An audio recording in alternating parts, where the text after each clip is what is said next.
এবং কিছু কিছু ক্ষেত্রে আপনারা দেখবেন অনেক সময় আমরা দেখেছি যে ছোটোখাটো প্রবলেম নিয়ে বড়সড় ভোগান্তির জায়গায় জীবনচক্রে চলে আসে।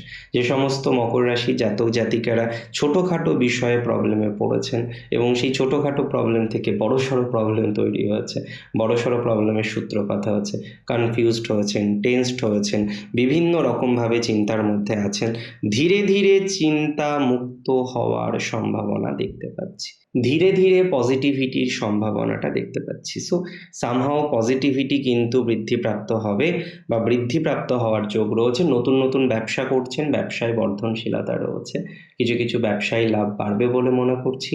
আসবাবপত্র থেকে শুরু করে ফুলের ব্যবসা, যে কোনো ধরনের কৃষিজ পণ্যের ব্যবসা লাভদায়ক হবে, যে কোনো ধরনের ফার্টিলাইজারের ব্যবসা লাভদায়ক হবে, যে কোনো ধরনের গৃহসজ্জাদি মানে গৃহের সজ্জা অনেকটা বেটার দিকে যাবে। শুধুমাত্র সুখসজ্জা খাট নয়, আমি সজ্জার কথা বলছি। সো বাড়ি সাজানোর জিনিসপত্র, বিভিন্ন ধরনের ম্যাটারগুলো থাকে, রঙটাও আমরা এর মধ্যে ইনক্লুড করব, ডেকোরেশনটাকে এর মধ্যে আমরা ইনক্লুড করব, ভালো যাবে।